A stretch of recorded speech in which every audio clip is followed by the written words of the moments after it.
Assalamualaikum dan salam sejahtera. Saya 2210683 Nur Syafiqah Izzati binti Harun. Saya pelajar dari jurusan Ijazah Sarjana Muda Pengurusan Sumber Manusia Pertahanan dari Universiti Pertahanan Nasional Malaysia. COVID-19 dan implikasinya terhadap ekonomi. Apa itu coronavirus? Coronavirus adalah sejenis virus yang boleh menyebabkan jangkitan saluran pernafasan seperti Severe Acute Respiratory Syndrome Coronavirus ataupun SARS dan Middle East Respiratory Syndrome Related Coronavirus ataupun dikenali sebagai MERS-CoV. Bagaimana COVID-19 merebak? Situasinya begini. Terdapat 4 watak dalam situasi ini iaitu Ali, Bob, Chen dan Dewi. Ali telah dijangkiti COVID-19. Ali mudah untuk dikesan kerana menunjukkan gejala jangkitan pernafasan. Ali keluar berjumpa Chen. Mereka bersalaman. Peluang untuk Chen dijangkiti sangat tinggi. Chen juga berpotensi menjangkiti orang lain.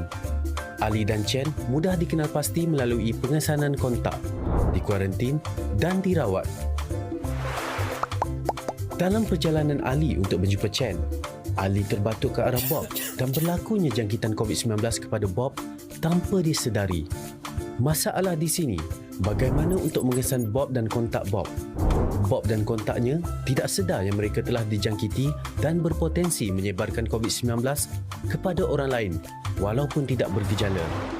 Jika Bob dan kontak Bob mula menunjukkan gejala COVID-19 dalam tempoh 14 hari, mereka wajib ke pusat saringan serta mendapatkan rawatan. Rantaian jangkitan COVID-19 dapat diputuskan. Dewi pula hanya duduk di rumah membeli barangan keperluan atas talian dan berkomunikasi dengan rakan melalui alat telekomunikasi. Jika Dewi keluar rumah dan tidak mengamalkan langkah-langkah pencegahan, Dewi juga mungkin mendapat jangkitan. Tempoh 14 hari merupakan inkubasi COVID-19. Langkah pencegahan yang boleh diambil adalah kerap cuci tangan dengan sabun dan air atau gunakan hand sanitizer. Jarakkan diri sekurang-kurangnya 1 meter daripada individu lain. Hadkan interaksi dengan orang lain, termasuk ahli keluarga atau rakan. Langkah-langkah pencegahan adalah penting untuk memutuskan rantaian jangkitan COVID-19.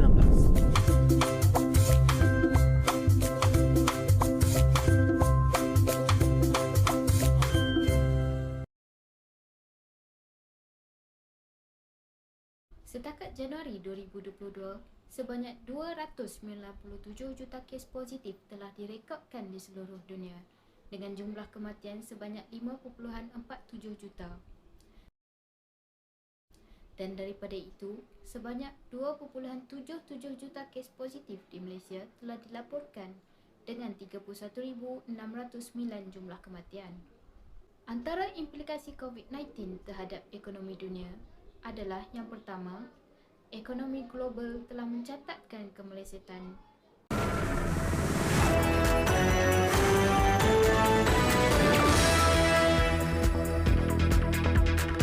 Assalamualaikum dan salam sejahtera. Laporan Detik Niaga. Tabung Kewangan Antarabangsa IMF meramalkan pandemik COVID-19 bakal mencetuskan kemelesetan ekonomi global tahun ini dan kesannya adalah lebih buruk berbanding krisis kewangan pada 2008. Menurut pengarah urusan IMF, Kristalina Georgieva, unjuran pertumbuhan ekonomi global bagi tahun ini adalah negatif namun menjangkakan ekonomi global akan pulih pada tahun depan pada 2021. The outlook for global growth. For 2020, it is negative, a recession at least as bad as during the global financial crisis or worse.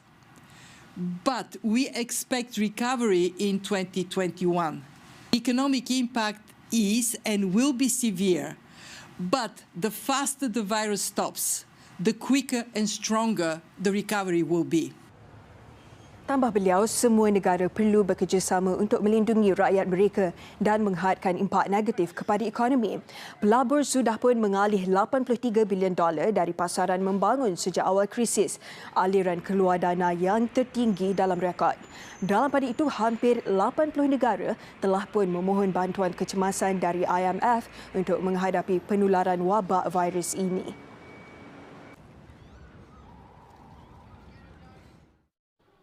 Yang kedua, gangguan rantaian bekalan. Dan yang ketiga adalah peningkatan pengangguran dan kekurangan pekerjaan akibat pandemik COVID-19. Forum Ekonomi Sedunia WEF melaporkan kadar pengangguran golongan muda di peringkat global berada di tahap membimbangkan. Ini apabila kadar pengangguran golongan muda meningkat 8.7% pada tahun 2020 berbanding 3.7% melibatkan golongan dewasa.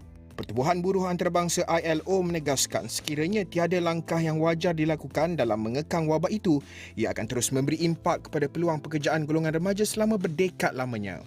Impak ekonomi yang wujud di peringkat global pada tahun 2020 adalah jauh lebih teruk berbanding pada tahun 2009 susulan krisis kewangan global. Pada April 2020, Amerika Syarikat mengalami kadar pengangguran tertinggi iaitu 14.8% sejak ia mula direkodkan. Justru WEF dan ILO mengemukakan beberapa cadangan untuk mengatasi isu ini. Pertama, utamakan polisi laksanakan bantuan pemulihan. Penyelesaian isu ini memerlukan pemahaman teliti pelbagai kumpulan masyarakat. Polisi one size fits all tidak sesuai dalam perancangan pemulihan melibatkan prospek pekerjaan golongan muda. Memerlukan inisiatif berteraskan polisi dan intervensi untuk membantu mereka. Kedua, menggalakkan penciptaan pekerjaan. Merangsang pekerjaan dan keusahawanan baru memfokuskan kepada orang muda yang paling rentan dan pastikan mereka bekerja. Pengekalan pendidikan dan latihan, pastikan lebih ramai anak muda belajar dan dilatih untuk mengisi jurang kemahiran yang mungkin timbul akibat pandemik.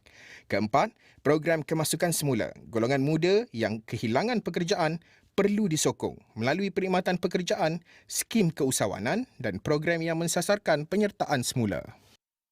Implikasi COVID-19 terhadap ekonomi Malaysia pula adalah yang pertama, pertumbuhan ekonomi mengucuk. Dan yang kedua, kadar pengangguran semakin meningkat. Berdasarkan laporan Jabatan Perangkaan Malaysia, kadar pengangguran di Malaysia pada Mei 2021 merekodkan lebih 728,000 individu. Pada Mei tahun lalu, negara merekodkan kadar pengangguran bulanan tertinggi iaitu lebih 826,000 orang penganggur. Dan yang terakhir sekali adalah penutupan syarikat. Persoalannya, bagaimanakah cara untuk mengatasi masalah ini? Penyelesaian berdasarkan falsafah pendidikan kebangsaan dan rukun negara telah diambil. Ia merupakan satu usaha ke arah memperkembangkan lagi potensi individu secara menyeluruh dan bersepadu bagi mewujudkan insan yang seimbang dan harmoni dari segi intelek, rohani dan jasmani berdasarkan kepercayaan dan kepatuhan kepada Tuhan. Antara langkah yang boleh diambil adalah dengan mendidik dan melahirkan generasi yang mengamalkan gaya hidup sihat. Seterusnya, pematuhan SOP yang berdisiplin dan yang terakhir adalah menyokong program vaksinasi anjuran KKM bagi mengekang wabak penularannya.